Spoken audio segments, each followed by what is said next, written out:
மதுரையின் சிங்கம் டாக்டர் பில்லிகரகம் அவர்கள் வந்திருக்கிறார்கள். கைதட்டி. மதுரையின் மாவீரன்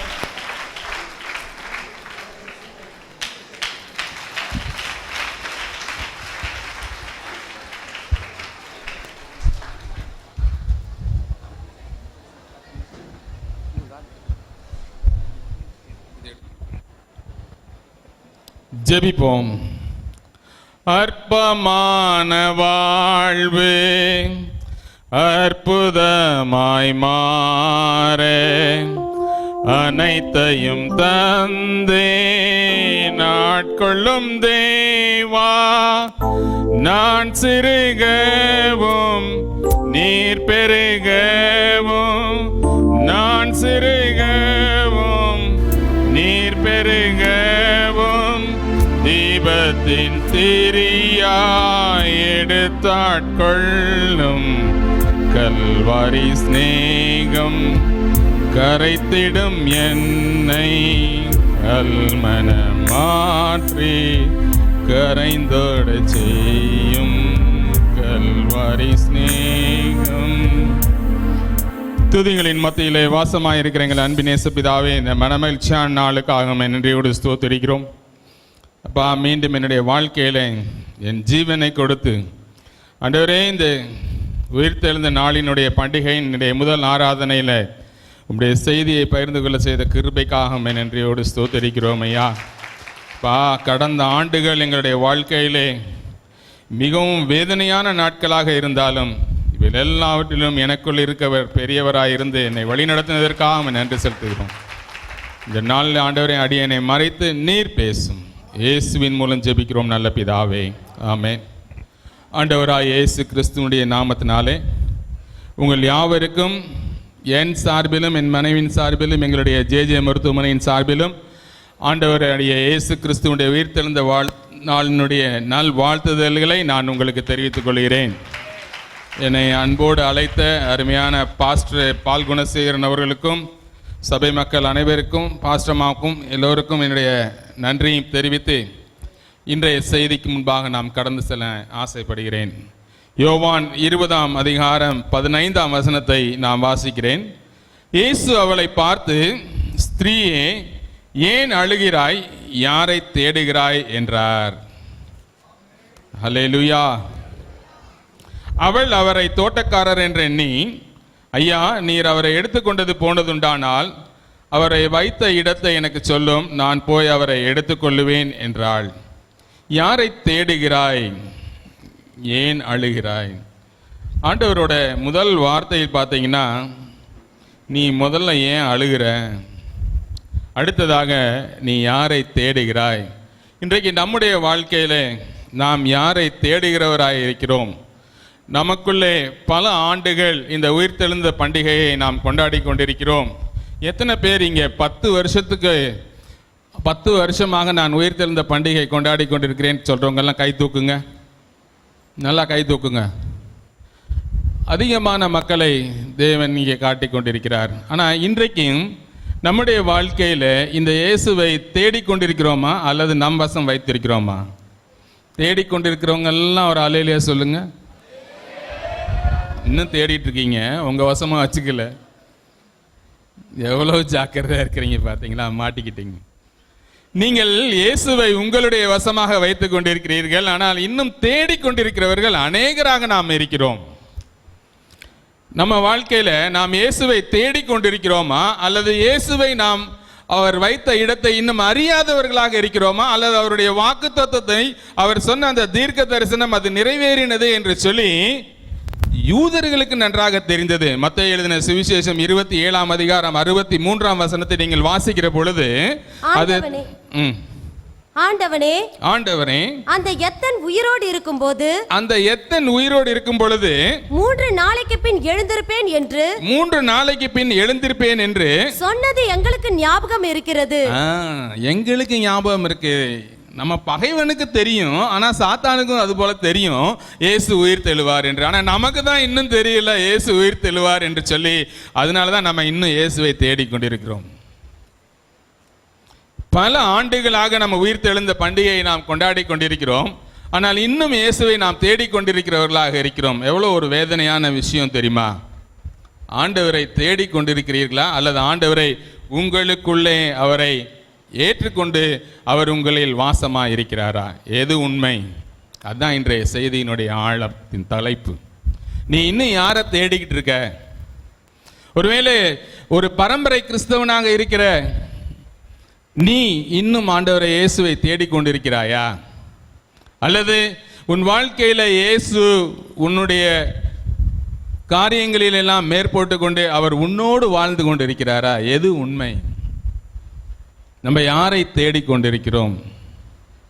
ஒருவேளை இன்னும் ஆண்டவரை தேடிக்கொண்டு நாம் அழுது கொண்டு புலம்பிக் கொண்டு திரிகின்ற ஒரு கூட்ட ஜனமாக இருக்கிறோமா?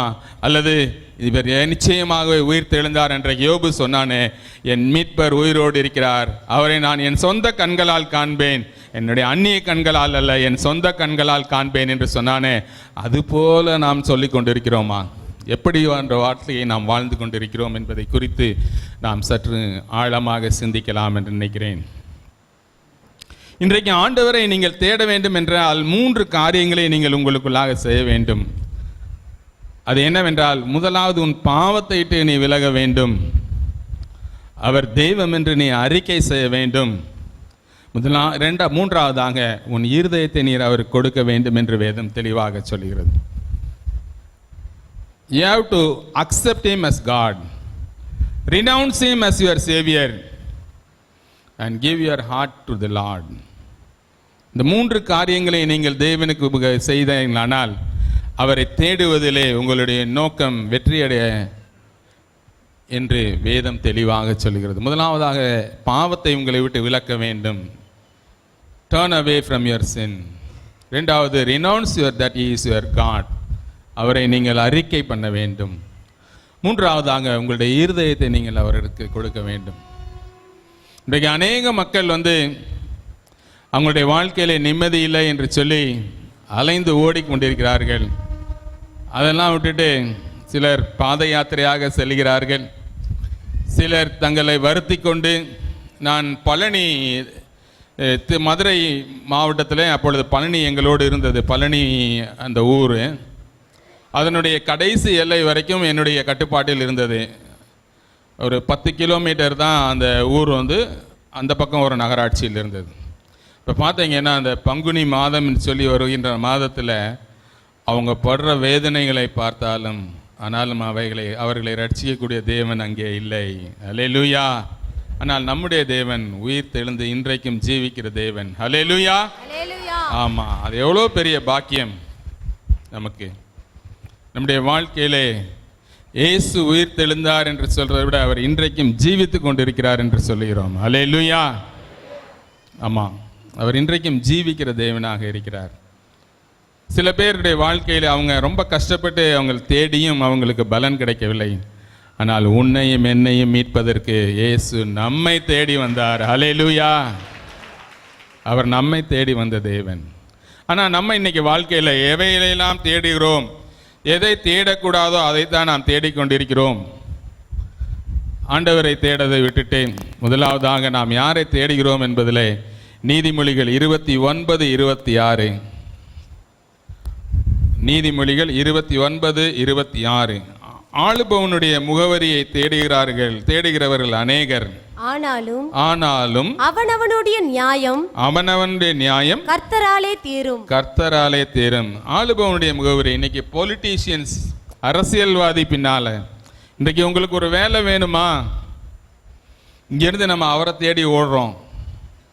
அல்லது உங்களுடைய வீட்டில் ஏதாவது ஒரு பிரச்சனையா, ஒரு நிலத்தில் யாரோ எடுத்துக்கொண்டார்கள், உடனடியாக அங்கே போகிறோம்.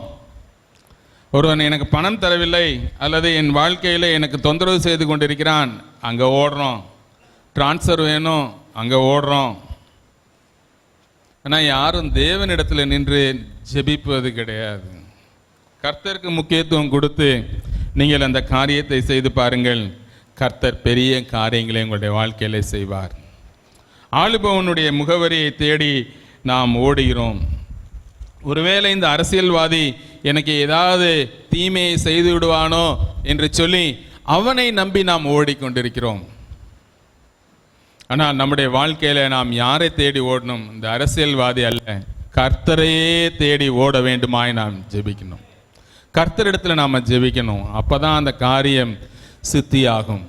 கர்த்தர் பெரிய காரியங்களை உங்களுடைய வாழ்க்கையில் செய்ய வல்லமை உள்ளவராக இருக்கிறார். அதே நீதிமொழிகள் 29:25 சொல்லுகிறது, மனுஷனுக்கு பயப்படும் பயம் கண்ணியை வருவிக்கும். ஆமா, மனுஷனுக்கு நீங்க பயந்தீங்கன்னா அவன் எங்கேயாவது கண்ணியை வச்சிருவான். அப்புறம் ஐயோ இவன் எனக்கு கண்ணி வச்சுட்டானேன்னு சொல்லி புலம்பணும். ஆனால் தேவனை நீங்கள் நம்புகிற பொழுது கண்ணி தெரித்தது நாம் தப்பினோம் என்று சொல்லுகிற வார்த்தை நமக்குள்ள வரும். ஹல்லேலூயா. கண்ணி தெரித்தது எத்தனை பேருக்கு வேணும்? கண்ணி தெரித்ததுன்னா தெரியலையா? உங்களுக்கு பிடிக்கிறதற்கு ஒரு பிடியை வைத்து விட்டார்கள், அது தெரித்து விட்டால் நீங்கள் தப்பித்து விடுவீர்கள். அதான் கண்ணி தெரித்தது தமிழ். இன்னும் தமிழ் நிறைய பேருக்கு தெரில. கண்ணி தெரித்தது என்றால் உங்களுக்கு வைக்கப்பட்ட ஒரு வேட்டைக்கு பிடிக்கிறாங்கல்ல, எலிக்கு பொறி வைக்கிறீங்கல்ல, எலிக்கு பொறி வைப்பாங்க தெரியுமா? அந்த தேங்காய் இல்லாட்டி ஒரு இதை குத்தி வச்சோடனே அந்த எலி அது போய் மாட்டிக்கும், அந்த பாக்ஸுக்குள்ளே உடனே இடிச்சிடும், அப்படியே பிடிச்சிக்கும். அது தப்பினது வேடன் கண்ணிக்கு, குருவிக்கு அல்லது இதுக்கெல்லாம் வலை வைக்கிறான்ல, மானுக்கெல்லாம், அது மாதிரி அம்பு வைத்து கண்ணி தப்பிது தெரித்தது நாம் தப்பினோன்ற மாதிரி நம்முடைய வாழ்க்கையில் நாம் மனுஷனுக்கு பயப்படுற பயம் நமக்கு ஆபத்தை தான் கொண்டு வருது. ஆனால் கர்த்தருக்கு பயப்படுகிற பயமோ உயர்ந்த அடைக்கலத்திலே அதை வைக்கப்படுவான் என்று சொல்லி வேதம் சொல்லுகிறது. நம்ம மனுஷனுக்கு பயப்பட வேண்டிய அவசியமே கிடையாது. இன்றைக்கு அரசியல்வாதியை தேடி என் வாழ்க்கையில் என் பிள்ளைக்கு இந்த சீட் வேணும், எனக்கு மெடிக்கல் சீட் வேணும், எனக்கு இன்ஜினியரிங் சீட் வேணும்னு சொல்லி, ஆனால் அவங்க எல்லாம் என்ன சும்மாவா செய்கிறாங்க? காசு வாங்கிட்டு தானே செய்கிறாங்க. பரிதானம் என்பது கர்த்தருக்கு அருவருப்பான ஒரு செயல். அந்த அருவருப்புக்கு நீங்களும் உடந்தையாக இருக்கிறதுனால தான் ஆசீர்வாதம் உங்களை தேடி வருவதில்லை. பரிதானம் வாங்குகிறவன் தேவனுக்கு பிரியமில்லாதவனாக இருக்கிறான் என்று வேதம் சொல்கிறது. அப்படிப்பட்டவர்களோடு நாம் கைகோத்து அதுக்கு பின்னால் நாம் தேவனை தேடினோம் என்றால் நம்முடைய வாழ்க்கையிலே ஆசீர்வாதம் என்பது வருவதே கிடையாது. ஆக நாம் அரசியல்வாதிகளை அல்லது ஆளுபவனுடைய முகவரியை நாம் தேடக்கூடாது. ஆனால் அவர்கள் நியாயமான காரியங்களை செய்கிற பொழுது அவர்கள் மத்தியிலே நீங்கள் போவது நல்லது. அதை விட்டுட்டு அவங்களுடைய தவறான காரியங்களுக்கு நீங்கள் உடந்தையாக போய்விடக்கூடாது. நீதிமொழிகள் 8:15-16 வசனங்களை வாசியுங்கள். நீதிமொழிகள் 8:15-16. என்னாலே ராஜாக்கள் அரசாளுகிறார்கள், என்னாலே ராஜாக்கள் அரசாளுகிறார்கள், பிரபுக்கள் நீதி செலுத்துகிறார்கள், பிரபுக்கள் நீதி செலுத்துகிறார்கள். என்னாலே அதிகாரிகளும் பிரபுக்களும் பூமியில் உள்ள சகல நியாயாதிபதிகளும் ஆளுகை செய்து வருகிறார்கள். இவங்க ஆளுகை செய்தவர்கள், அவர்கள் தேவனுடைய சித்தத்தின்படி ஆளுகை செய்கிற பொழுது நம்முடைய வாழ்க்கையில அவங்க நம்மளை லஞ்சம் வாங்க தூண்டுவதில்லை.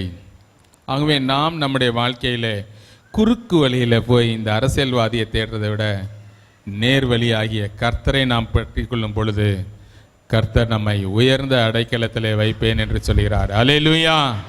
அதனால கர்த்தரை முதலாவதாக நீங்க தேடுங்க. இரண்டாவதாக நாம் யாரை தேடுகிறோம் என்றால், ஆமோஸ் தீர்க்கதரிசியின் புஸ்தகம் 5ஆம் அதிகாரம் 5ஆம் வசனம். ஆமோஸ் 5:5. பெத்தேலை தேடாதேயுங்கள், கில்காலிலும் சேராதே இருங்கள், பெயர்செபாவுக்கும் போகாதேயுங்கள். ஏனென்றால் கில்கால் சிறையிருப்பாகவும் பெத்தேல் பாழான ஸ்தலமாகவும் போகும்.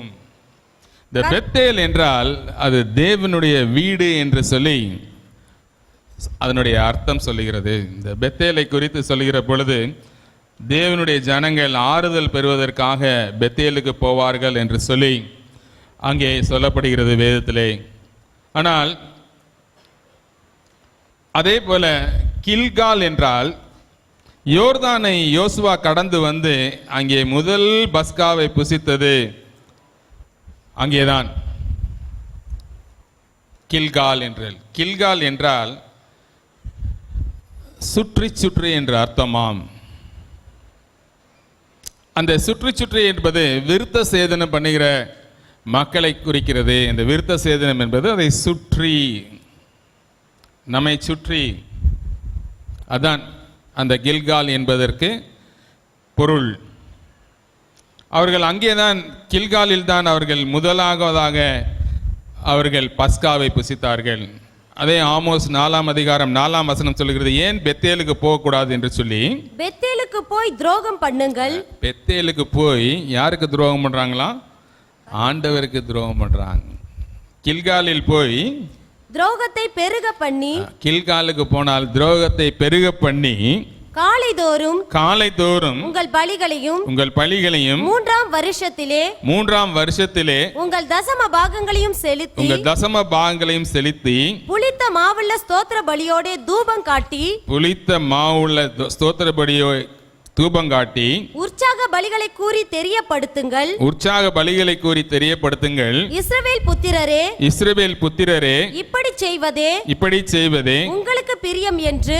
இப்படி செய்து உங்களுக்கு பிரியம். ஆனா அது ஆண்டவருக்கு பிரியமா? இல்ல. கில்காலில் போய் நீங்கள் துரோகம் பண்ணுங்கள், துரோகத்தை பெருக பண்ணுங்கள், பெத்தேலுக்கு போய் துரோகம் பண்ணுங்கள் என்று வேதம் சொல்கிறது. அவர்கள் அங்கே பஸ்காவை புசிக்கிறதுக்காக அந்த பண்டிகையை ஆயத்தப்படுத்துகிறார்கள். ஆனால் அந்த பஸ்காவினுடைய கட்டளைகளை அவர்கள் மீறுகிறவர்களாக இருக்கிறார்கள். பஸ்காவை புசிப்பதற்கு வேதம் சொல்லுகிற கட்டளை 1 கொரிந்தியர் 5 அதிகாரம் 8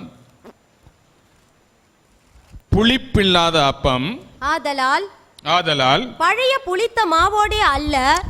புளித்த மாவோடே அல்ல துர்க்குணம் பொல்லாப்பு என்னும் புளித்த மாவோடும் அல்ல துப்புரவு உண்மை என்னும் புளிப்பில்லாத அப்பத்தோடே பண்டிகையை ஆசரிக்க கடவோம். அதான் இன்னைக்கு நம்ம என்ன மாதிரி பண்டிகை ஆசரிக்கிறோம்னா, துர்க்குணம் நம்மகிட்ட இருக்கு, பொல்லாப்பு நம்மகிட்ட இருக்கு, கசப்பு நம்ம கிட்ட இருக்கு, உண்மை நம்மகிட்ட இல்லை. ஆனா நம்ம இந்த புளிப்பில்லாத அப்பத்தினால நம்ம இந்த பண்டிகையை ஆசரிக்கிறோம். அது தேவனுக்கு பிரியமே இல்லை. அதனால்தான் நீங்கள் பெத்தேலை தேடாதீர்கள், கில்காலுக்கும் போகாதீர்கள். நம்ம பெத்தேலை தேடுகிற பொழுது புளிப்புள்ள அப்பத்தை வைத்து நாம் பண்டிகை கொண்டாடிட்டு கொண்டிருக்கிறோம். இன்னும் நாம் திருந்தவில்லை. ஒருவேளை இன்றைக்கும் நம்முடைய வாழ்க்கையில கசப்பு இன்னும் இருக்குமானால் நாம் அதை மாற்றி போட வேண்டும். நாம் தேவனுக்குள்ளாக வருகிற பொழுது பழையவைகள் எல்லாம் ஒளிந்து போயின, எல்லாம் புதிதாயின. அதனால நம்முடைய வாழ்க்கையில நாம் கிறிஸ்துவுக்குள் வந்த பின்பு நம்முடைய வாழ்க்கை எப்படியாக இருக்கிறது? ஒருவேளை இன்னும் எனக்குள்ள அந்த துர்க்குணம், பொல்லாப்பு, கசப்பு இருக்கிறதா? அல்லது இன்னும் நான் உலகத்தானாகிய மாறி எனக்குள்ளே விபச்சார ஆசை, பொருளாசை, கொள்ளைக்காரர், விக்கிரக ஆராதனை இவர்களோடு நான் கலந்திருக்க கூடாது என்று நான் எழுதவில்லையா? அவர்களோடு நான் இன்னும் கலந்தே இருக்கிறேனா?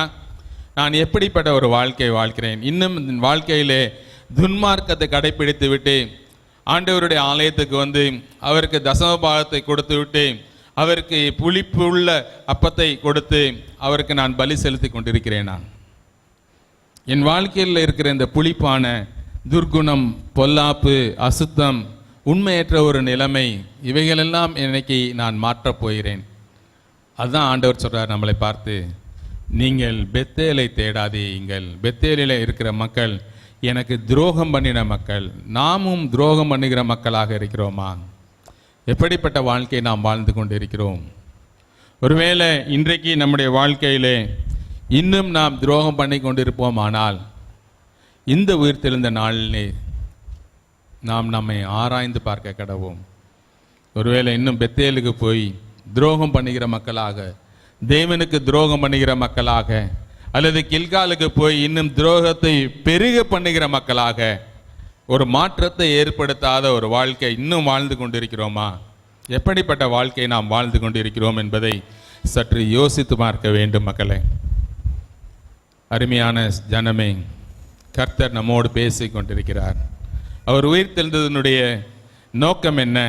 நீயும் நானும் ரட்சிக்கப்பட வேண்டும், நீயும் நானும் நம்முடைய பாவங்களை விட்டு விலக வேண்டும், கிறிஸ்துவோடு நாம் வாழ வேண்டும், கிறிஸ்துவனுடைய சாயலை போல நாம் வாழ வேண்டும் என்பதுதான் தேவனுடைய சித்தமாக இருக்கிறது. அதை விட்டு இன்னும் நாம் பழைய மனுஷனாக, ஒரு புதிக்கப்பட்ட ஒரு மனுஷனாக இல்லாமல் ஒரு புளித்த மாவாகவே இன்னும் நாம் இருந்து கொண்டிருப்போமானால் நம்முடைய வாழ்க்கையிலே நாம் வெற்றி சிறக்க பண்ண முடியாது. கொஞ்சம் புளித்த மாவு மற்ற மாவையும் பழைய புளித்த மாவு புறம்பே கழித்து போடுங்கள். ஏனால் புதிதாய் பிசைந்த மாவாய் இருக்கும்படிக்கு நாம் இருக்க வேண்டும். ஒவ்வொரு நாளும் நாம் சாப்பிட்றப்ப நல்ல தோசையெல்லாம் தான் சுட்டு சாப்பிட்றோம், நல்ல பரோட்டா தான் சாப்பிட்றோம். என்னைக்காவது கெட்டு போனதை சாப்பிட்றோமா? ஆனால் நம்முடைய வாழ்க்கையில் இன்னும் கெட்டு போனவர்களாகவே இருக்கணும்னு ஆசைப்படுறோம். இன்னும் இச்சை, பொல்லாப்பு, துர்குணம் இவைகளை விட்டு நாம் விலகவில்லை. கசப்பு இவைகளை விட்டு நாம் விலகவில்லை. அதனால் நம்ம பெத்தேலை நாம் தேடாமல் இருக்க வேண்டும். கில்காலுக்கு நாம் போய் இன்னும் துரோகத்தை பெருக பண்ணி ஆண்டவருக்கு ஒரு புளித்த அப்பத்தை நாம் அவருக்கு பலிபீடத்திலே நாம் படைக்கிறோமா? எப்படிப்பட்ட வாழ்க்கை நாம் வாழ்ந்து கொண்டிருக்கிறோம்? அதில் தான் ஆண்டவர் ஆமோஸ் 5:4 சொல்கிறாரு, என்னை தேடுங்கள் அப்பொழுது பிழைப்பீர்கள். அப்பொழுது பிழைப்பீர்கள். நாம் கர்த்தரை தேட வேண்டுமா? அப்பொழுது கர்த்தர் நம்மை பிழைக்க வைக்கிற தெய்வனாக இருக்கிறார். ஒருவேளை இந்த கசப்பு, துர்குணம், பொல்லாப்பு, உண்மை என்ற நிலைமை என்ற இந்த புளித்த மாவோடு இன்னும் வாழ்ந்து கொண்டிருக்கிறோமா? நாம் புளிப்பில்லாத மாவோடு அந்த பஸ்காவை ஆசரிக்க நினைக்கிற மக்களாக இருக்கிறோமா? ஒருவேளை நாம் இன்னும் புளித்த மாவோடு இருக்கிறோமானால் நமக்கு ஆசீர்வாதம் வராது. அதுதான் தேவன் நம்மிடத்திலே சொல்கிறார், நீங்கள் என்னை தேடுங்கள் அப்பொழுது பிழைப்பீர்கள் என்று வேதம் தெளிவாக சொல்கிறது. மூன்றாவதாக நாம் பார்க்கிற பொழுது ஆசா என்ற அரசன் 2 நாளாகமம் 16:19 2 நாளாகமம் 16:19 ஆசா அரசாண்ட பொழுது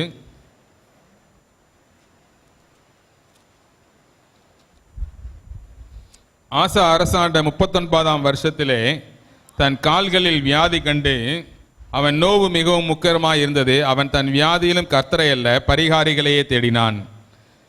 2 நாளாகமம் 16:12 ஆசா அரசாண்ட 39ஆம் வருஷத்திலே தன் கால்களில் வியாதி கண்டு அவன் நோவு மிகவும் உக்கிரமாய் இருந்தது. அவன் தன் வியாதியிலும் கர்த்தரை அல்ல பரிகாரிகளையே தேடினான். இந்த ஆசாவை பற்றி வேதம் சொல்கிற பொழுது 15ஆம் அதிகாரத்தில் கர்த்தர் சொல்றாரு, ஆசா எப்படியாக அவன் வாழ்ந்தான் என்று. அவன் ஒரு பொருத்தனை பண்ணான். 12ஆம் வசனம் 15:12 தங்கள் பிதாக்களின் தேவனாகிய கர்த்தரை தங்கள் பிதாக்களின் தேவனாகிய கர்த்தரை தங்கள் முழு இருதயத்தோடும் தங்கள் முழு இருதயத்தோடும் தங்கள் முழு ஆத்துமாவோடும் தேடுவோம் என்றும் சிறியோர் பெரியோர் ஸ்திரீ புருஷர் எல்லாரிலும் இஸ்ரவேலின் தேவனாகிய கர்த்தரை தேடாதவன் எவனோ அவன் கொலை செய்யப்பட வேண்டும் என்று ஒரு உடன்படிக்கை செய்து அவன் ஒரு உடன்படிக்கை செய்தான். இப்படி வைராக்கியமாக இருந்த ஆசா அதே 16ஆம் அதிகாரம் 12ஆம் வசனத்துல என்ன சொல்றான்? ஆசா அரசாண்ட 39ஆம் வருஷத்திலே தன் கால்களில் வியாதி கண்டு அவன் நோவு மிகவும் உக்கிரமாய் இருந்தது. அவன் தன் வியாதியிலும் கர்த்தரை அல்ல பரிகாரிகளையே தேடினான். அந்த ஆசாவினுடைய வாழ்க்கையை நீங்கள் பார்க்கிற பொழுது அவன் 35 ஆண்டுகள் அவனுடைய வாழ்க்கையில எந்த விதமான போரும் இல்லை. அவன் ஒரு சமாதானத்தின் வாழ்க்கை வாழ்ந்து வந்தான். இன்றைக்கு நம்முடைய வாழ்க்கையிலையும் அப்படிதான். தேவன் நமக்கு எல்லா ஐஸ்வர்யத்தையும் கொடுத்திருப்பாரு, ஆனா நாம தேவனை தேட மாட்டோம். தேவனை தேடாமல் நம்ம உட்கார்ந்துட்டே இருப்போம். அதான் உபாகமம் 28:47 சொல்லுகிறது. உபாகமம் 28:47 சகலமும் பரிபூரணமாய் இருக்கையில் நீ மனமகிழ்ச்சியோடும் களிப்போடும் உன் தேவனாகிய கர்த்தரை சேவியாமற் போனது நிமித்தம் சகலமும் குறைவுபட்டு பட்டினியோடும் தாகத்தோடும் நிர்வாணத்தோடும் கர்த்தர் உனக்கு விரோதமாய் அனுப்பும் சத்துருக்களை சேவிப்பாய். போதும். அது மாதிரி தான் இன்னைக்கு ஆசா. அவனுக்கு எல்லாம் பரிபூர்ணமா இருந்துச்சு. அதனால தான் அந்த வியாதி வந்த உடனே அவன் என்ன பண்ணான்? அவன் கர்த்தரை தேடவில்லை. அவன் கர்த்தரை தேடாம அவன் பரிகாரிகளை தேடினான். இந்த 39ஆம் வருஷத்திலிருந்து இந்த 2 வருஷத்துல அவன் மரித்து போயிட்டான். 41 வருஷத்துல அவன் மரித்து போயிட்டான். அவனுடைய வாழ்க்கை எவ்வளவு ஒரு அவலமான ஒரு நிலைக்கு தள்ளப்பட்டான் பாருங்களேன். சமாதானத்தோட வாழ்ந்து வந்தவனுடைய வாழ்க்கையில அவன் மிகவும் நொறுக்கப்பட்ட ஒரு நிலையில அவன் வாழ்ந்து கொண்டிருந்தான். அவன் தேவனை தேடாமல் பரிகாரிகளை தேடி வந்தான். அதே 16:9 வசனம் சொல்லுகிறது, தம்மை பற்றி உத்தம இருதயத்தோடு இருக்கிறவர்களுக்கு தம்முடைய வல்லமையை விளங்க பண்ணும்படி கர்த்தருடைய கண்கள் பூமி எங்கும் உலாவிக் கொண்டிருக்கிறது. இந்த விஷயத்தில் மதி இல்லாதவராய் இருந்தீர். ஆகையால் இது முதற்கொண்டு உமக்கு யுத்தங்கள் நேரிடும் என்றான். என்றான். நீர் மதி இல்லாதவராயிருந்தீர். தம்மை பற்றி உத்தம இருதயத்தோடு தேடுகிறவர்களுக்கு தம்முடைய வல்லையை நிலைமை பண்ணும்படி கர்த்தருடைய கண்கள் பூமி எங்கும் உலாவிக் கொண்டிருக்கிறது. இதே ஆண்டவர் தான் அவனுக்கு உதவி செய்தார். அவனுடைய நெருக்கம் வந்த பொழுது அவனுடைய வாழ்க்கையில உதவி செய்த தேவன். ஆனால் இன்றைக்கு அவன் அந்த தேவனை மறந்து விட்டு அவன் இஷ்டத்து போல போய் பரிகாரிகளை நாடினான். 35 ஆண்டுகள் அவனுடைய வாழ்க்கையில் சந்தோஷமாக வாழ்ந்துட்டு இருந்தான். ஆனால் என்றைக்கு கர்த்தரை மறக்க ஆரம்பித்தானோ அதிலிருந்து 6 ஆண்டுகள் கூட அவன் வாழ்க்கையில் செயல்பட முடியலை. இன்றைக்கி நம்முடைய வாழ்க்கையிலேயே நாம் அப்படித்தான். வியாதியாய் நாம் இருக்கிற பொழுது தேவனை தேடுவதே கிடையாது. டாக்டரை பார்க்க ஓடுறோம். விசுவாசம் இல்லைன்னு விசுவாசத்தை அப்படியே விட்டுட்டு நம்ம எங்கேயாவது போய் டாக்டர் மேலே நம்பிக்கை வைக்கிறோம். இல்லை, என்னுடைய வாழ்க்கையிலே கடந்த ஆண்டு நான் அப்படி தான் செய்யலை. என்னுடைய விசுவாசம் குலைந்து போகக்கூடாது என்று சொல்லி பலரை நான் சந்திப்பதற்கு மறுத்து விட்டேன். ஏன் தெரியுமா? என்னை பார்த்த உடனே எல்லாரும் அப்படியே கட்டிப்பிடிச்சு அழுகிறாங்க. சில பாஸ்டர்ஸ், என்னை அதிகமாக நேசிக்கிற மக்கள், அவங்க கூட கட்டிப்பிடிச்சு அழுக ஆரம்பித்தாங்க. அப்போ நான் அவங்ககிட்ட சொன்னேன், நீங்களே என்னை கட்டிப்பிடிச்சு அழுதிங்கன்னா என்னுடைய விசுவாசம் தளர்ந்து போய்விடும். என்னுடைய விசுவாசம் தளர்ந்து போய்விட்டால் என்னை சாத்தான் ஈஸியாக தூக்கிடுவான்.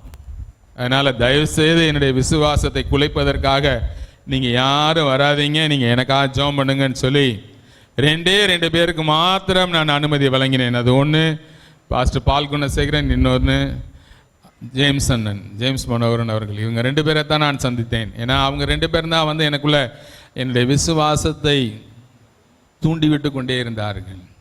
ஒவ்வொரு நாளும் நாங்கள் எங்களுடைய விசுவாசத்தில் நான் உறுதியாகின்றதுனால தான் கர்த்தர் இந்த கேன்சர் வியாதியிலிருந்து எனக்கு ஒரு விடுதலையை கொடுத்தார். ஹல்லேலூயா. அங்கே நம்ம விசுவாசத்திலே தேவனை உத்தமமான இருதயத்தோடு நம்ம தேடுகிற பொழுது அந்த வியாதிகள் நம்ம விட்டு நீங்கி போகும். சில பேர் வியாதி வந்தவுடனே என்ன பண்ணுறாங்க தெரியுமா? அந்த வியாதியை பற்றியே பேசிக்கொண்டிருப்பார்கள். நீங்கள் எப்பொழுதுமே மலையை பற்றி பேசக்கூடாது, மலையை பார்த்து பேச வேண்டும். ஏ மலையே நீ அகன்று போ அப்படின்னு சொல்லணும். ஆனால் அதை விட்டுட்டு நம்ம என்ன பண்ணுறோம்? இந்த வியாதியை பற்றியே பேசி பேசி பேசி அந்த வியாதி அப்படியே நம்மளுக்குள்ளாக அதை அப்படியே அந்த இந்த சர்பத்தில் பார்த்தீங்கன்னா எசன்ஸ் அப்படியே இறங்கும். சர்பத்தை கொஞ்சம் தண்ணி நீங்கள் ஊற்றின உடனே அந்த சர்பத் அப்படியே அதுக்குள்ளே அப்படியே முழுகும். அல்லது ஆரஞ்சு ஜூஸ் நீங்கள் போட்டிங்கன்னா அதுலேயும் அப்படி தான் அந்த எசன்ஸ் அப்படியே இறங்கும். அது மாதிரி இவர்களுடைய போதனை நம்மளுக்கு ஒரு துர்போதனையாக மாறிட்டு நம்மளுடைய விசுவாசத்தை அது குலைக்கின்ற ஒரு வகையிலே நடந்து போய்விடும். அதனால நம்முடைய வாழ்க்கையில நாம் விசுவாசத்தில் நாம் உறுதியாக இருக்க வேண்டும். உத்தம இருதயத்தோடு நம்ம கர்த்தரை தேடுகிற பொழுது அவர் நமக்கு ஜெயம் கொடுக்கிற தேவனாக இருக்கிறார். ஹல்லேலூயா. அதனால ஆசா தன்னுடைய வாழ்க்கையில் அவன் சமாதானத்தின் நாட்களை விட்டு அவன் மரிக்கின்ற பொழுது அவன் சமாதானம் இல்லாதவனாக மரித்தான். ஒருவேளை இன்றைக்கும் நானும் பரிகாரிகளை தேடிக்கொண்டிருக்கிறேனோ, என் வாழ்க்கையிலே தேவன் கொடுத்த சமாதானத்தை விட்டுவிட்டு நான் சமாதானத்தை இல்லாமல் மரித்து கொண்டிருக்கிறேனோ? இல்லை மக்களே, கர்த்தர் சொல்றார் நம்மகிட்ட, என் சமாதானத்தை உங்களுக்கு கொடுத்து விட்டு போகிறேன் என்று சொல்லி. ஆமாம், அந்த சமாதானம் நம்ம இருக்கும் பொழுது நம்முடைய குடும்பத்திலே எதையும் நமக்கு அசைக்க முடியாது. ஹல்லேலூயா. ஆமாம். அடுத்ததாக நாம் பார்க்கிற பொழுது, நாம் எதை தேடிக்கொண்டிருக்கிறோம் என்று பார்க்கின்ற பொழுது, மத்தேயு எழுதின சுவிசேஷம் 16ஆம் அதிகாரம் 4ஆம் வசனம். இந்த பொல்லாத விபச்சார சந்ததியார் அடையாளம் தேடுகிறார்கள். யோனா தீர்க்கதரிசியின் அடையாளமே அன்றி, யோனா தீர்க்கதரிசியின் அடையாளமே அன்றி வேறு அடையாளம் இவர்களுக்கு கொடுக்கப்படுவதில்லை என்று சொல்லி அவர்களை விட்டு புறப்பட்டு போனார். இந்த பரிசேயர் சதிசேயர் ஆண்டவரை சோதிக்கிறார்கள். அவங்க அடையாளத்தை கேட்டு தேடுகிறார்கள். ஆண்டவர் எவ்வளோதான் அவங்களுக்கு போதனை பண்ணாலும் கடைசியில் அவர்கள் தங்கள் இந்த விஷயத்தில் ஆண்டவரை நம்பாமல் அவரிடத்தில் அடையாளம் கேட்டுக்கொண்டிருக்கிறார்கள். இன்றைக்கு நம்முடைய வாழ்க்கையிலையும் இப்படி தான். நம்ம இந்த சதிசேயர் பரிசேயரை போல, ஆண்டவரை எனக்கு ஒரு அடையாளத்தை நீர் காண்பித்தரலும், எனக்கு ஒரு அடையாளத்தை காண்பித்தரலும்னு சொல்லி நம்ம ஜெபம் பண்ணிகிட்ருப்போம். ஆனால் நாம் அந்த ஜெபத்துக்கு பாத்திரவான்களாக இருக்கிறோமா? நம்முடைய வாழ்க்கையில் பரிசுத்தம் நமக்குள்ளே இருக்கா? விசுவாசம் நமக்குள்ளே இருக்கிறா? தேவனுக்கு என்று நாம் ஏதாவது செய்திருக்கிறோமா? ஒன்றுமே செய்யாமல் எனக்கு அடையாளத்தை காமியும், என் வாழ்க்கையில் அற்புதத்தை செய்யும், அதிசயத்தை செய்யும் என்று சொல்லி ஒவ்வொரு நாளும் ஆண்டவரை நாம் வேண்டிக் கொண்டே இருக்குவோமானால் நம்முடைய வாழ்க்கையில் அடையாளங்கள் தோன்றுவதே கிடையாது. அந்த பரிசேயரும் சதிசேயரும் இயேசுவை நம்பாமல் அவர்கள் எப்படியாவது இவரை மாட்டிவிட வேண்டும் என்று சொல்லி அவரை கொலை செய்கிற எண்ணத்தோடு வாழ்ந்து கொண்டிருந்த மக்கள் அவரை எப்படியாவது ஒரு அடையாளத்தை காண்பித்து அவர் மேல் அவருடைய கொலைப்பலியை போட்டு அவரை கொன்றுவிட வேண்டும் என்று சொல்லி கொண்டு அவர்கள் வகை தேடி சுற்றி கொண்டிருந்தார்கள். ஒருவேளை நம்ம வாழ்க்கையில் நம்மளும் இன்னைக்கு அப்படி தான் இருக்கிறோம். நம்ம கொஞ்ச நாள் வந்தவுடனே விசுவாசி நேராக நிற்கிறாங்க, அப்புறம் ஏதாவது ஒரு காரியத்தில் வெற்றி கிடைக்கவில்லை என்றால் அவர் எனக்கு ஒன்றுமே செய்யலைன்னு சொல்லி அவரை விட்டு ஓடி போயிடுறாங்க. இந்த அடையாளத்தை நம்பி வருகிற கிறிஸ்தவர்கள் ஏமாந்து போவார்கள். நம்முடைய வாழ்க்கையில் நாமும் அடையாளத்தை தேடிக்கொண்டிருப்போமானால் நம்முடைய வாழ்க்கையிலே வெற்றி சிறக்க முடியாது. அதே மத்தேயு 12:38-39-40 சொல்கிறது, அப்போது அவர்களுக்கு அவர் பிரதியுத்தரமாக, இந்த பொல்லாத விபசார சந்ததியார் அடையாளத்தை தேடுகிறார்கள், ஆனாலும் யோனா தீர்க்கதரிசியின் அடையாளமே அன்றி வேறு அடையாளம் அவர்களுக்கு கொடுக்கப்படுவதில்லை. யோனா இரவும் பகலும் 3 நாள் ஒரு பெரிய மீனின் வயிற்றில் இருந்தது போல மனுஷகுமாரனும் இரவும் பகலும் 3 நாள் பூமியின் இருதயத்தில் இருப்பார். ஆனா 3ஆம் நாளிலே முடிவுடனே அவர் உயிரோடு எழுந்திருப்பார். அதான் பெரிய அடையாளம். இன்றைக்கு நீங்களும் நானும் போதிக்கப்படுகிற கிறிஸ்து உயிர் தெழுந்திராவிட்டால் நம்முடைய பக்தியும் விருதா, நம்ம கேட்குற சத்தியமும் விருதாவாயிரும், நாங்கள் பிரசங்கிக்கிற இயேசுவும் விருதாவாயிரும். அவர் உயிர் தெழுந்து இன்றைக்கு நம்ம மத்தியில் ஜீவித்து கொண்டிருக்கிறார். அல்லேலூயா. ஆமாம், அதனால தான் நம்ம அடையாளத்தை கேட்காம கர்த்தர் ஒருவரை மாத்திரம் நாம் சார்ந்து கொள்கிற பொழுது அவர் நமக்கு வெற்றி கொடுக்கிற தேவனாக இருக்கிறார். அல்லேலூயா. நம்ம யாரை சார்ந்து இருக்கிறோம்? ஒருவேளை அடையாளம் கேட்கிற ஒரு குறிங்காரர்களை பார்த்து அல்லது ஒரு மாய்மால வித்தை செய்கிற மக்களை பார்த்து நம்ம நிற்கிறோமா? நம்முடைய வாழ்க்கையில் நம்ம தேவன் ஒவ்வொரு நாளும் இந்த பரிசுத்த வேதத்தின் மூலமாக நம்ம இடத்துல பேசுகிறாரு. இதை விட ஒரு பெரிய அடையாளம் வேற என்ன வேணும்? இதை விட ஒரு பெரிய அடையாளம் என்ன வேணும்? ஒருவேளை நாம் தவறான ஒரு அடையாளத்தை கேட்டுக்கொண்டிருக்கிறோமா அல்லது அதற்கு பாத்திரமுள்ள வாழ்க்கை வாழ்ந்து கொண்டிருக்கிறோமா? அதிசயம் செய்யும் அதிசயம் செய்யும் என்று சொல்லி நாம் அலட்டி கொண்டிருப்பதில் பிரயோஜனமே இல்லை. நம்முடைய வாழ்க்கையை நாம் சீர்படுத்துகிற வரையில், ஒருவேளை இன்றைக்கும் நம்முடைய வாழ்க்கையை நாம் சீர்படுத்தாமல் நாம் அலட்டிக்கொண்டே நம்ம அதிசயம் வேண்டும் அதிசயம் வேண்டும் என்று சொன்னால் அது நிச்சயமாக முடியாது. ஆனால் நம்ம யாரை தேடணும் என்றதை குறித்து 4 காரியங்களை உங்களோடு பகிர்ந்து நான் சொல்ல ஆசைப்படுகிறேன். நாம் யாரை தேட வேண்டும் என்றால், ஏசாயா தீர்க்கதரிசியின் புஸ்தகம் 55:6 வாசியுங்கள். ஏசாயா 55:6. கர்த்தரை கண்டடையத்தக்க சமயத்தில், கர்த்தரை கண்டடையத்தக்க சமயத்தில் அவரை தேடுங்கள், அவர் தேடுங்கள், அவர் சமீபமாய் இருக்கையில், அவர் சமீபமாய் இருக்கையில் அவரை நோக்கி கூப்பிடுங்கள், அவரை நோக்கி கூப்பிடுங்கள். முதலாவதாக நாம் தேட வேண்டியது கர்த்தரை தேடணும். இன்றைக்கு அநேக நம்ம அரசியல்வாதியை தேடுறோம், பரிகாரிகளை தேடுகிறோம், நாம் கில்காலுக்கும் பெத்தேலுக்கும் போய் கொண்டிருக்கிறோம், அடையாளங்களை தேடுகிறவர்களாக இருக்கிறோம். முதலாவது நாம் கர்த்தரை தேடணும். இன்றைக்கு 5 மணிக்கு எந்திரிச்சு ஜெபித்தவங்கெல்லாம் கை தூக்குங்க. கொஞ்சம் இன்க்ரீஸ் ஆயிடுச்சு. ஹல்லேலூயா. ஆமா, இந்த அநேக மக்கள் 5 மணிக்கு எந்திரிச்சு ஜெபித்துட்டு 1 அதிகாரம் அல்லது 2 அதிகாரம் வாசித்தவங்க கை தூக்குங்க. குறைஞ்சிருச்சு. ஜெபிக்கிறார்கள், ஆனால் அந்த வேதத்தை மறந்து விடுகிறார்கள். நீங்க வேதத்தை மறந்தா கர்த்தர் உங்களை மறந்து போயிடுவார். அதனால காலையில் எந்திரிச்சு வேதத்தை வாசியுங்கள். முதலாவதாக நாம் தேவனை தேட வேண்டும். நாம் கர்த்தரை கண்டடையத்தக்க சமயத்தில் அவரை தேடுங்கள், அவர் சமீபமாய் இருக்கையில் அவரை நோக்கி கூப்பிடுங்கள். இவ்வளவு சமீபமாய் கர்த்தரை பெற்ற ஜாதி வேற யாருமே கிடையாது நம்ம. அதனால கைதட்டி பாக்கியமுள்ள ஜனம் நீங்க. ஆமா, அவர் உயிர் தெழுந்த தேவன். ஹல்லேலூயா. பாஸ்டர் சொல்ற மாதிரி இன்னும் சத்தமா கைதட்டுங்க. ஆமென். ஆக நாம் கர்த்தரை தேட வேண்டும். முதலாவதாக எரேமியா தீர்க்கதரிசியின் புஸ்தகம் 29:13 சொல்லுகிறது. எரேமியா 29:13. உங்கள் முழு இருதயத்தோடும் என்னை தேடினீர்களானால், என்னை தேடினீர்களானால் என்னை தேடுகையில் கண்டுபிடிப்பீர்கள், என்னை தேடுகையில் கண்டுபிடிப்பீர்கள். நம்ம முழு இருதயத்தோடு தேடணும். நாட் 50%. 50%னா ஒரு கிணறுல 50% மட்டும் தாண்டினா என்ன ஆகும்? என்ன ஆகும்? உள்ள விழுந்துருவீங்க, அவ்வளோதான்.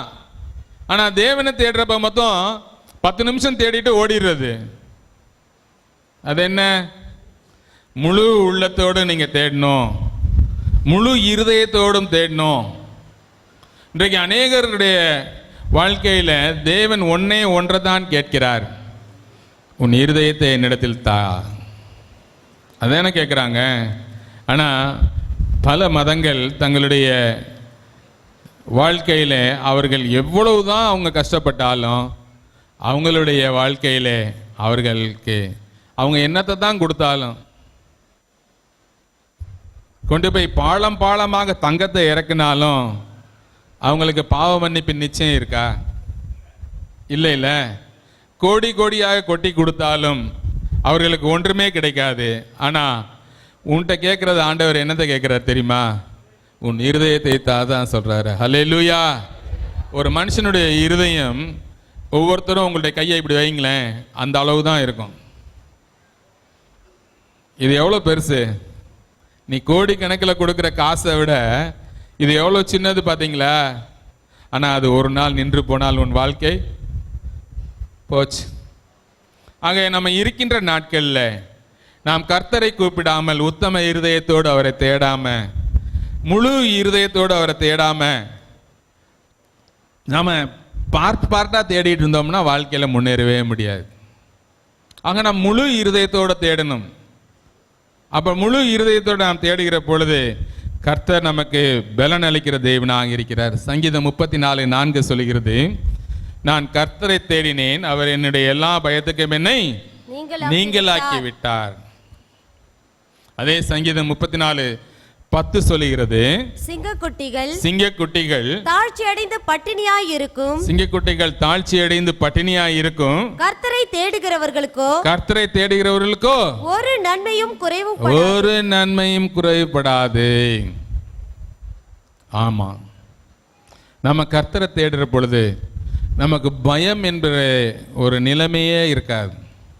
நான் கர்த்தரை தேடினேன், அவர் என்னுடைய எல்லா பயத்துக்கும் என்னை நீங்களாக்கி விட்டார். அப்பா, என் வியாதி சுகமாகுமா, என்னுடைய பொருளாதாரம் சுகமாகுமா, என்னுடைய பொருளாதாரம் சரிப்படுமா, என் வீட்டில் இருக்கிற என் வாழ்க்கை ஒரு தரம் நோட்ட ஒரு வாழ்க்கையாக இருக்கிறதே, அந்த வாழ்க்கை ஒரு தரமுள்ள வாழ்க்கையாக மாறுமா? அப்படிலாம் நீங்கள் சிந்திக்க வேண்டி பயந்து கொண்டு இருக்க வேண்டாம். இந்த பயத்தை பற்றி வேதத்தில் நீங்கள் வாசிக்கிற பொழுது 365 தடவை பயப்படாதே என்று வேதம் சொல்லுகிறது. ஏன் சொல்லுங்க? ஏன்? ஒவ்வொரு நாளுக்கும் கர்த்தர் சொல்றாரு, உன்னை பார்த்து பயப்படாதே. அதனால தான் அது 365 தடவை இருக்கு.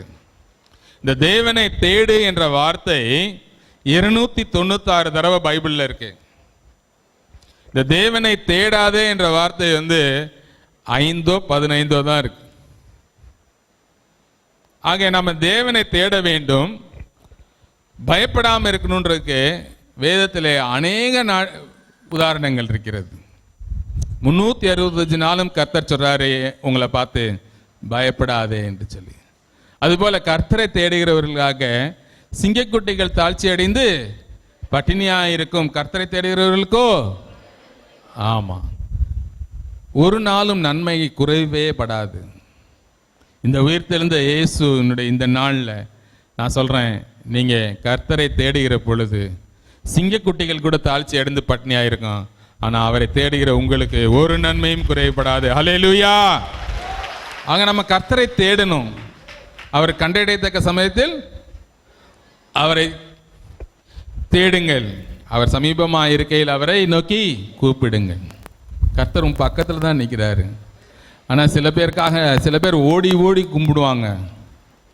இங்கேருந்து ஒரு 100 மைல் தள்ளி போய் கும்பிட வேணும். ஆனால் நீங்கள் அப்படி போக வேண்டிய அவசியமே இல்லை.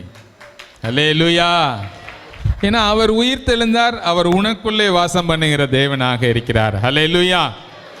அதனால நம்ம சங்கீதம் 33:12 சொல்லுகிறது, கர்த்தரை தமக்கு தெய்வமாக கொண்ட ஜனம் பாக்கியம் உள்ளது என்று வேதம் சொல்லுகிறது.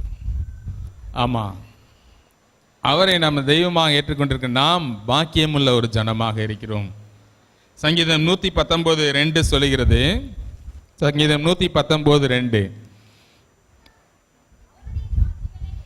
அவருடைய சாட்சிகளை கைக்கொண்டு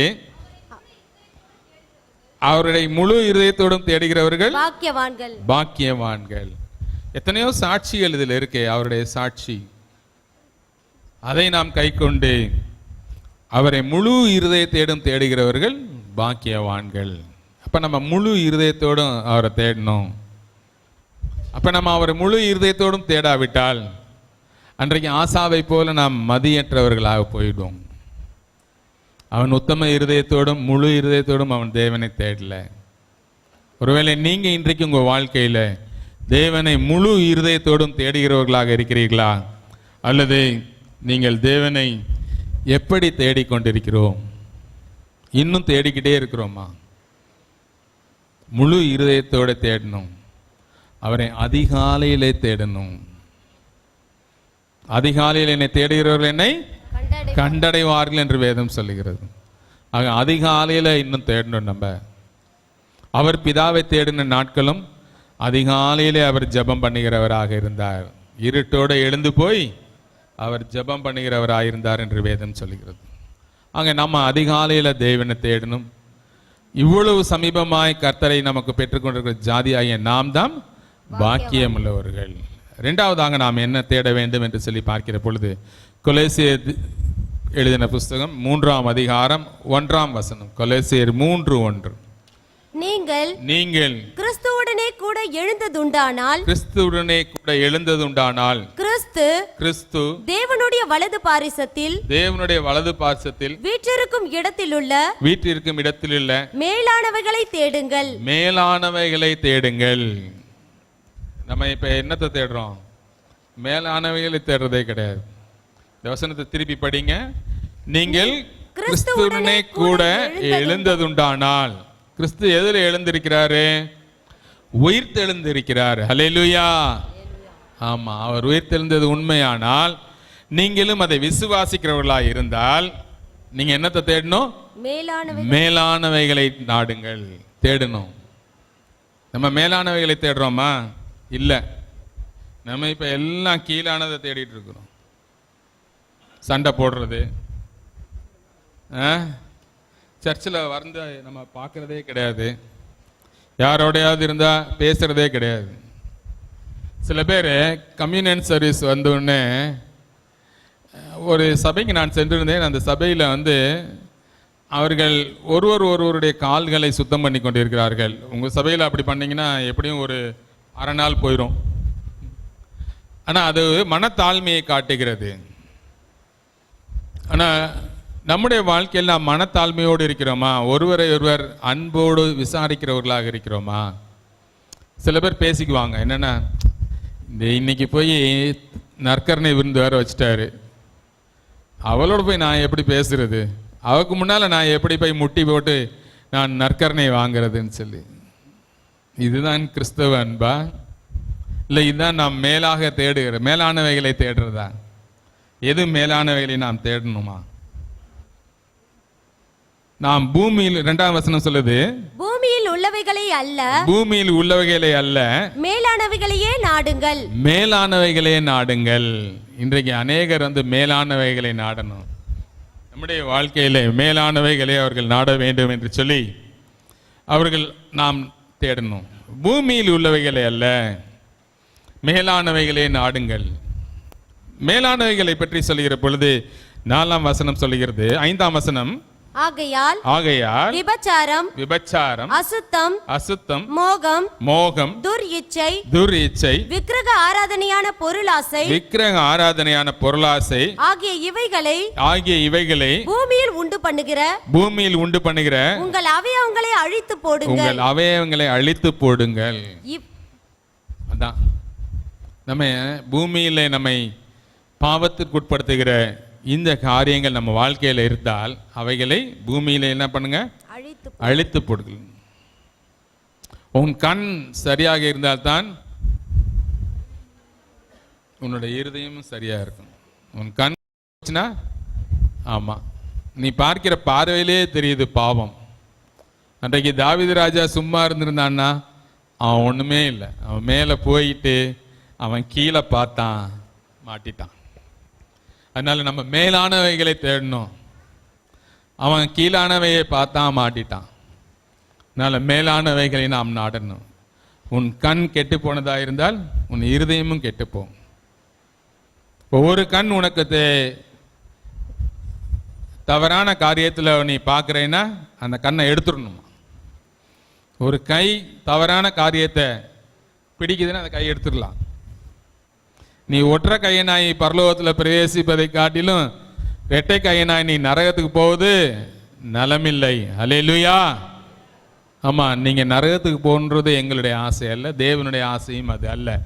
அவர் பாவத்தை வெறுக்கிற தேவன், ஆனா பாவியை நேசிக்கிறவர்.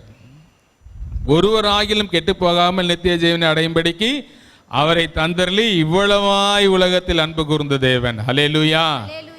ஆமா, நம்ம ஒருத்தர் கூட கெட்டு போக கூடாதுன்னு சொல்லி. ஆனால் நம்ம என்ன பண்ணுறோம்? சர்ச் முடிச்ச உடனே சர்ச்சுக்கு நேராக நின்று சிகரெட் குடிக்காமல் சர்ச்சுக்கு திரும்பி நின்று சிகரெட் குடிக்கிறவங்க நிறைய பேர் இருக்கிறீங்க. அதே மாதிரி டாஸ்மாக் கடைக்கு போயிட்டு சர்ச்சு பக்கம் நிற்காம அந்த திசையை விட்டு வேறு திசையில் நின்று சிகரெட் குடிக்கிறவங்களும் இருக்கிறாங்க. நம்ம எதை தேடுகிறோம்? மேலானவைகளை தேடுகிறோமா, அல்லது நாம் கீழான ஒரு நிலைமையில இருந்து இன்னும் அந்த பழைய மனுஷனை கலைந்து போடாமல் புதிய மனுஷனை தரித்து கொள்ளாமல் இன்னும் பழைய வாழ்க்கையை வாழ்ந்து கொண்டு இருக்கிறோமா? விபச்சாரம், அசுத்தம், மோகம், துர்இச்சை, விக்கிரக ஆராதனையான பொருளாசை. இன்னைக்கு எல்லாருக்கும் ஒரு பெரிய விஷயம் என்னன்னா, சீக்கிரத்தில் பணக்காரன் ஆயிடணும். எப்படியாவது சீக்கிரமாக பணக்காரன் ஆயிரும். நீங்கள் பேப்பரில் பார்த்தீங்கன்னா ஒவ்வொரு நாளும் நடைபெறுகிற கொலை கொள்ளை இந்த பார்த்தீங்கன்னா இன்ஜினியரிங் காலேஜ் ஸ்டூடெண்ட்ஸ் அல்லது பல கல்லூரி மாணவர்கள் சீக்கிரத்தில் அவர்கள் தங்களுடைய காரியங்களுக்கு பணம் தேவை என்று சொல்லி கொலை செய்வதற்கு கூட தயங்கவில்லை. ஏன்னா அவர்கள் வாழ நினைக்கிற வாழ்க்கை ஒரு ஆடம்பரமான வாழ்க்கையாக வாழ நினைக்கிறார்கள். அதனால் அவங்களுக்கு பணம் தேவையாக இருக்கிறது. நம்ம வாழ்க்கையில் பணம் நமக்கு தேவைதான், ஆனால் அது ஒரு அளவுக்கு இருக்கணும்.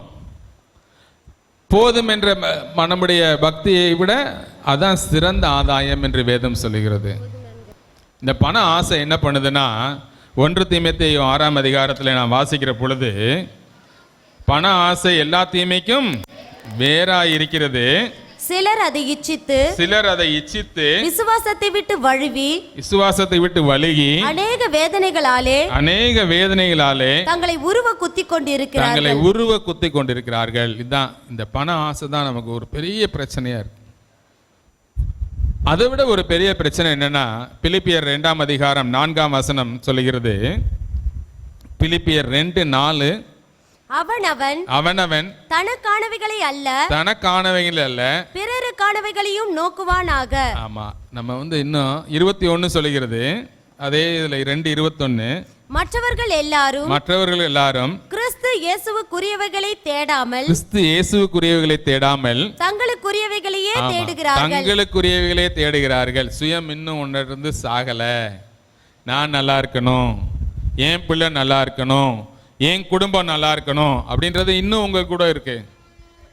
ஆனால் இயேசுவோடு சேர்ந்த பின்பு நீங்க என்ன பண்ணணும்? 4ஆம் வசனம் சொல்கிறது. பிலிப்பியர் 2:4 படிங்க. அவனவன் தனக்கானவைகளை அல்ல பிறருக்கானவைகளையும் நோக்குவானாக. நீங்க பார்க்கறதெல்லாம் என்னவா பார்க்கறீங்க? சுயம். எனக்கு, நான் இந்த பதவிக்கு வர வேண்டும், நான் இந்த பதவியில் நிற்க வேண்டும், என் குடும்பத்தை சார்ந்தவர்கள் இந்த பதவியில் இருக்கணும் அப்படின்னு தான் நம்ம நினைக்கிறாங்க. ஆனால் மற்றவர்களும் இதுக்கு வரணும் அப்படின்னு நினைக்கிறது வெகு சிலர். ஆனால் கிறிஸ்துவின் அன்பு உங்களுக்குள்ள இருக்கும் பொழுது நீங்கள் என்ன பண்ணணும்? அடுத்தவர்களுடைய கஷ்டத்திலையும் பங்கு பெறணும். அப்பதான் இயேசு கிறிஸ்துவை நீங்கள் உங்கள் மூலமாக வெளிப்படுத்துவதனால அவர்கள் மற்றவர்கள் இயேசுவை ஏற்றுக்கொள்வதற்கு அது ஒரு வழிவகை செய்யும். ஹல்லேலூயா. நான் சொல்றது உங்களுக்கு புரியுதா? நீங்கள் ஏற்றுக்கொண்ட இயேசுவை மற்றவர்கள் ஏற்றுக்கொள்ள வேண்டுமானால் உங்கள் நடக்கையிலே ஒரு மாற்றம் இருக்க வேண்டும். ஹல்லேலூயா. ஆமா, அப்படி ஒரு மாற்றம் இல்லாவிட்டால் அது ரொம்ப கஷ்டம். சங்கீதம் 34:14 சொல்லுகிறது, தீமையை விட்டு விலகி நன்மை செய். சங்கீதம் 34:14, தீமையை விட்டு விலகி நன்மை செய். சமாதானத்தை தேடி அதை தொடர்ந்து கொள். இன்றைக்கு அதான் விஷயம். சமாதானத்தை, தீமையை விட்டு விலகி மற்றவர்களுக்கு நன்மை செய். அப்பொழுது சமாதானம் உனக்கு தானா வந்துடும். நீ தேட வேண்டிய அவசியமே இல்லை. அதனால் நம்முடைய வாழ்க்கையிலே நாம் மேலானவைகளை தேட வேண்டும். அதுல ரோமர் 2:7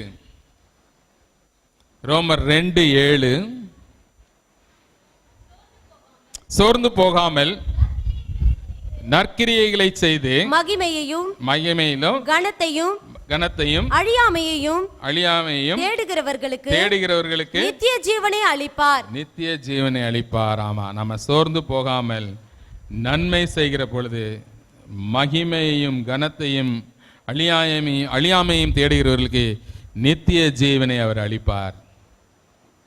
அதே செப்பனியா 2:3 சொல்லுகிறது. செப்பனியா 2:3,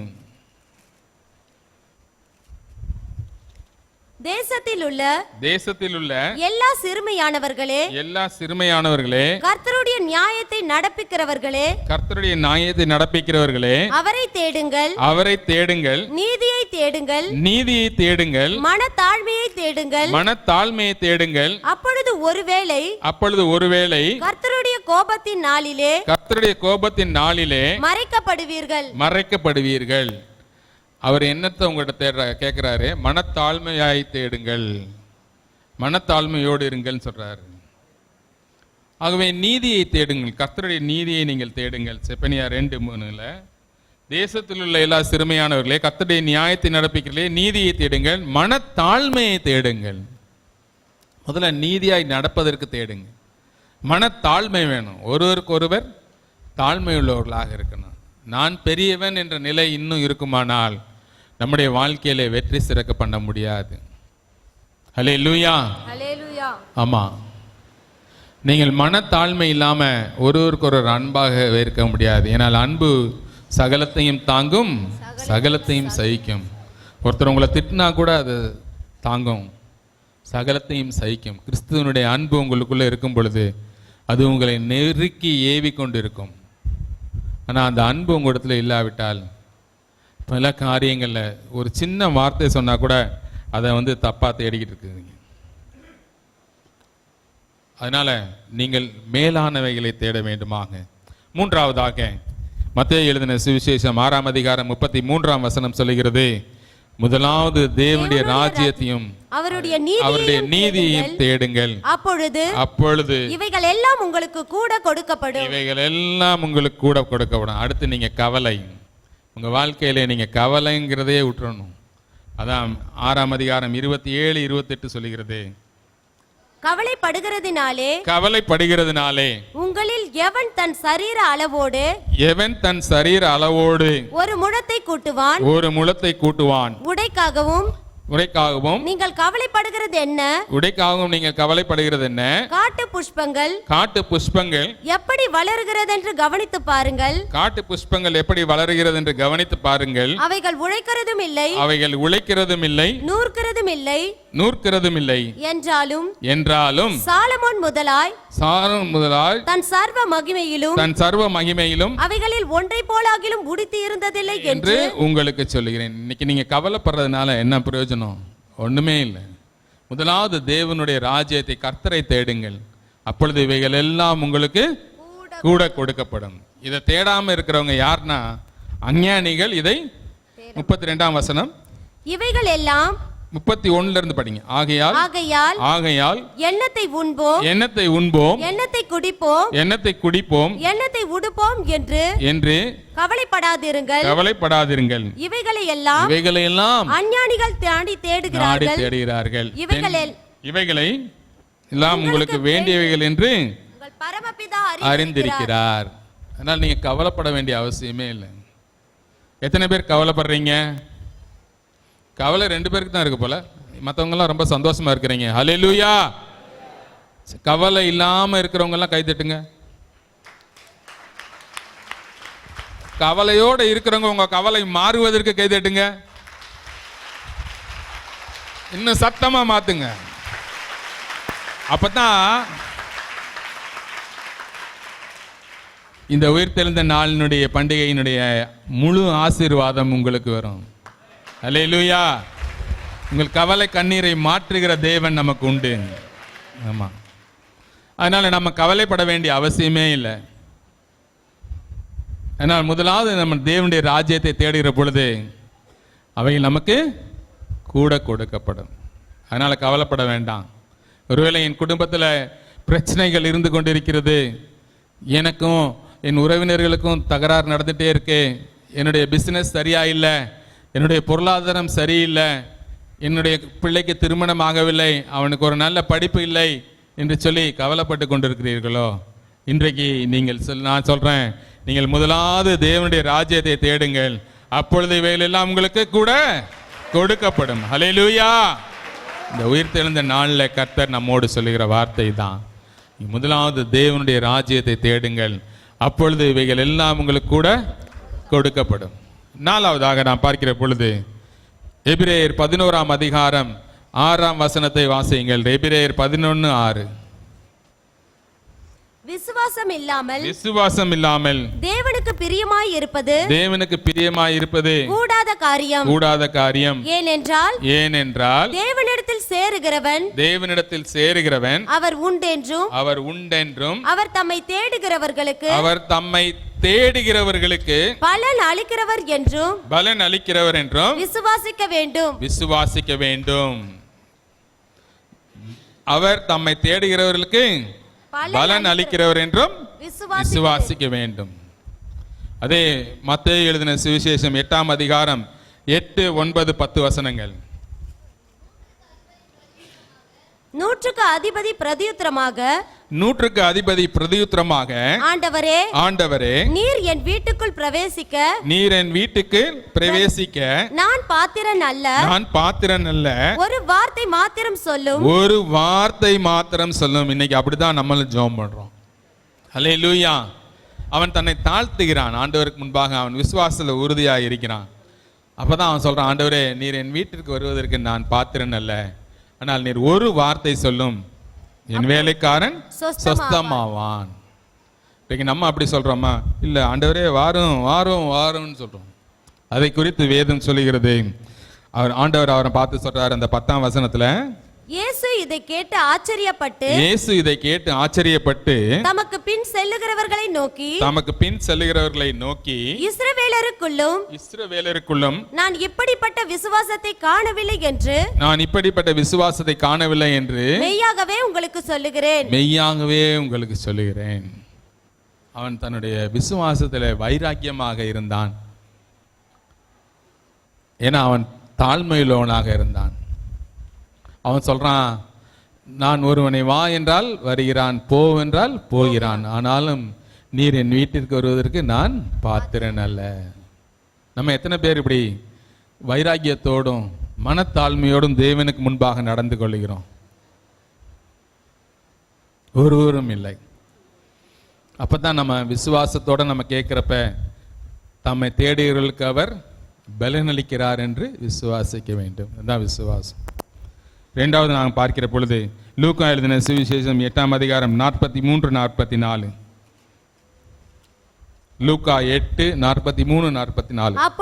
அப்பொழுது 12 வருஷமாய் பெரும்பாடு உள்ளவளாய் இருந்து தன் ஆஸ்திகளை எல்லாம் வைத்தியர்களுக்கு செலவழித்து ஒருவராலும் சொஸ்தமாக்கப்படாதிருந்த ஒரு ஸ்திரீ அவருக்கு பின்னாக வந்து அவருடைய வஸ்திரத்தின் ஓரத்தை தொட்டாள். உடனே அவளுடைய பெரும்பாடு நீங்கி போயிடுச்சு. அவளுடைய சூழ்நிலை என்னன்னா, அந்த நாட்கள்ல யூத ஸ்திரீகள் அவர்கள் அந்த மென்சஸ் பீரியட்ல வந்து வெளியே வரக்கூடாது.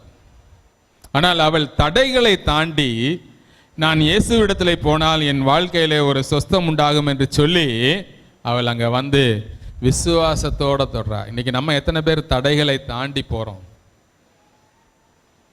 ஒரு பிரேக் வந்துருச்சுன்னா நம்ம விசுவாசம் அப்படியே குலைஞ்சு கீழே விழுந்துடும். தடைகளை தாண்டி அவள் என்றைக்கு உதிரப்போக்கு அவளுக்கு நிற்கலையோ அவள் வீட்டை விட்டு வெளியவே போகக்கூடாது. ஆனால் அவள் அன்றைக்கு தன்னுடைய விசுவாசத்தின் அடிப்படையில், நான் அவருடைய வஸ்திரத்தின் தொங்கலை தொட்டால் ஆகிலும் நான் சொஸ்தமாவேன் என்று சொல்லி அவ்வளவு ஜனக்கூட்டத்தில் அவள் வந்தாள்.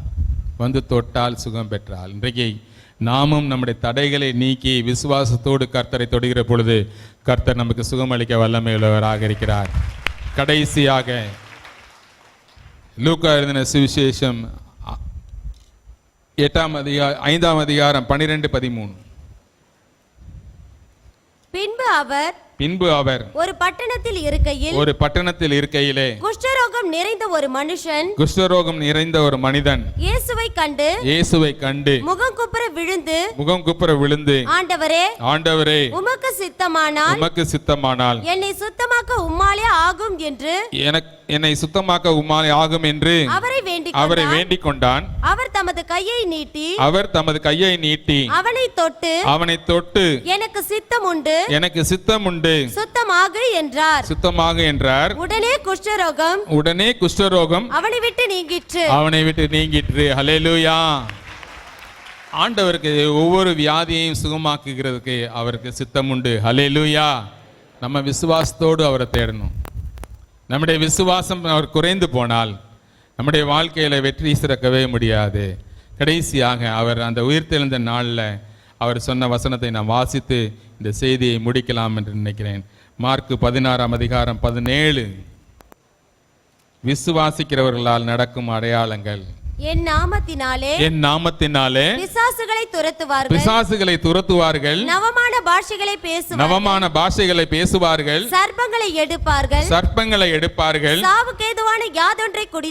சாவுக்கு ஏதுவான யாதொன்றை குடித்தாலும் அது அவர்களை சேதப்படுத்தாது, வியாதியஸ்தர் மேல் கைகளை வைப்பார்கள், அப்பொழுது அவர்கள் சொஸ்தமாவார்கள். இந்த உயிர்த்தெழுந்த நாள்ல உங்களுடைய விசுவாச கர்த்தர் சொல்றாரு, நீ விசுவாசித்தால் என்னென்ன உனக்கு நடக்கும்?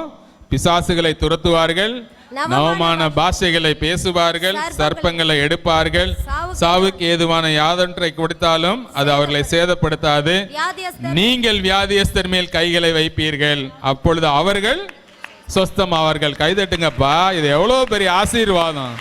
உன்னுடைய விசுவாசத்திற்கு தேவன் கொடுக்கிற ஒரு பெரிய ஆசீர்வாதம்.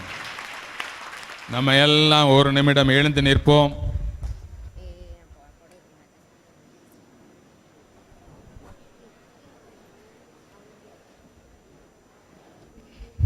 எழுந்து நின்று நம்முடைய தேவனை ஆராதித்து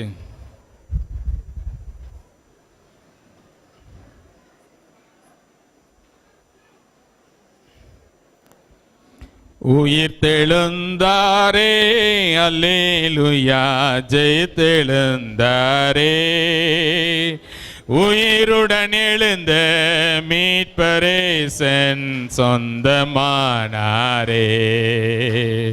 உயிர்த்தெழுந்தாரே, அல்லேலூயா, ஜெயித்தெழுந்தாரே, உயிருடன் எழுந்த மீட்பரேசன் சொந்தமானாரே. கல்லறை திறந்திடவே, கடும் சேவகர் பயந்திடவே, வல்லவரேசு உயிர்த்தெழுந்தாரே, வல்ல பிதாவின் செயல் இதுவே. உயிர்த்தெழுந்தாரே, அல்லேலூயா, ஜெயித்தெழுந்தாரே, உயிருடன் எழுந்த மீட்பரேசன் சொந்தமானாரே.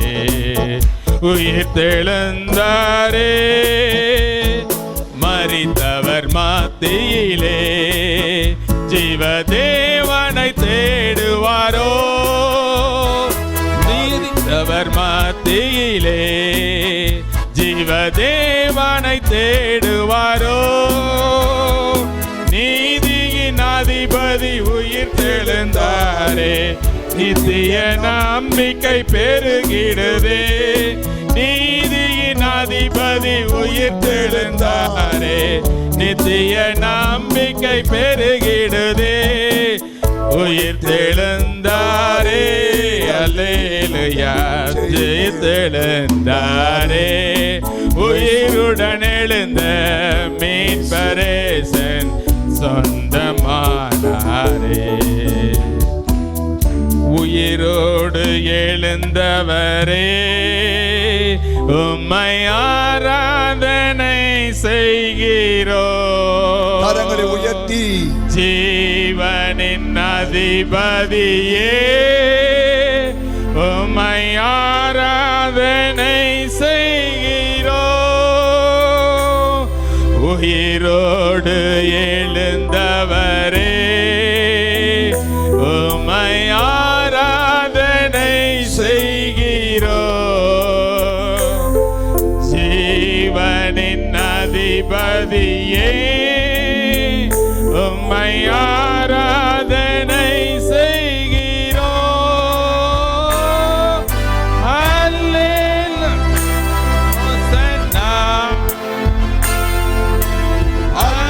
அல்லேலூயா, ஹோசன்னா, அல்லேலூயா, ஹோசன்னா,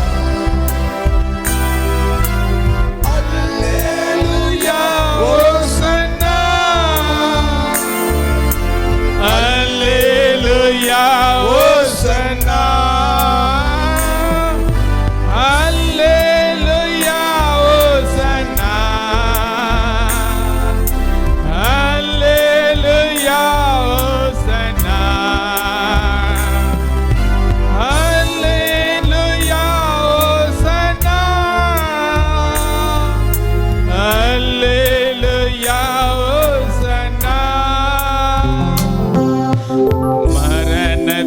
ஜெயித்தவரே, உம்மை ஆராதனை செய்கிறோம். பாதாளம் வென்றவரே, உம்மை ஆராதனை செய்கிறோம். மரணத்தை ஜெயித்தவரே, உம்மை ஆராதனை செய்கிறோம். பாதாளம் வென்றவரே, உம்மை ஆராதனை செய்கிறோம். உம்மை ஆராதனை கரங்களை உயர்த்தி அல்லேலூயா, ஹோசன்னா. அல்லேலூயா, ஹோசன்னா. அல்லேலூயா, ஹோசன்னா. அல்லேலூயா, ஹோசன்னா. அல்லேலூயா, ஹோசன்னா. அல்லேலூயா, ஹோசன்னா. கரங்களை உயர்த்தி உண்மையாய் தெய்வத்தை அல்லேலூயா, ஹோசன்னா. அல்லேலூயா, ஹோசன்னா.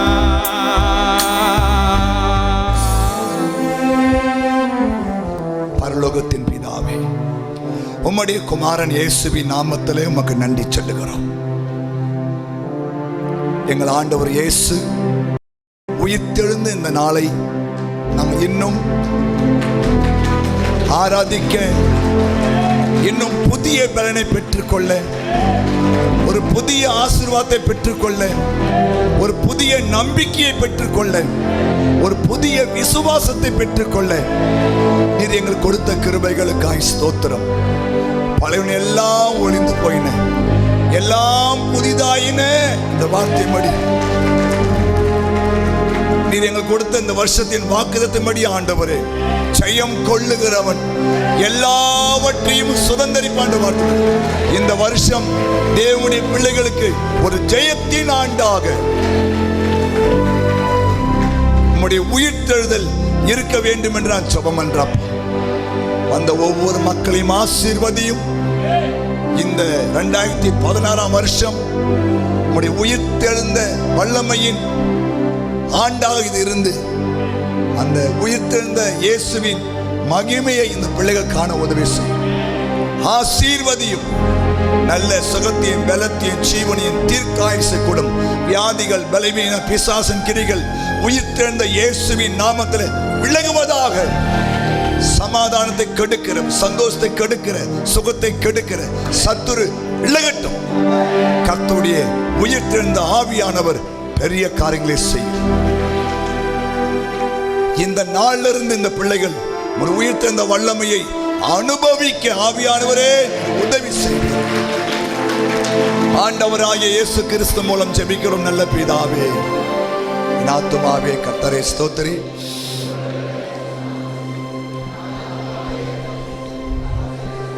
நம்முடைய பிதாவாகிய தேவனுடைய அன்பும் கர்த்தராகிய இயேசு கிறிஸ்துவின் கிருபையும் பரிசுத்த ஆவியானவருடைய அன்யோன்ய ஐக்கியம் இப்போதும் எப்போதும் சதா காலம் கர்த்தருடைய வருகை மட்டும் இருந்து நம்மை காத்துக் கொள்வாராக. ஆமென். ஹல்லேலூயா.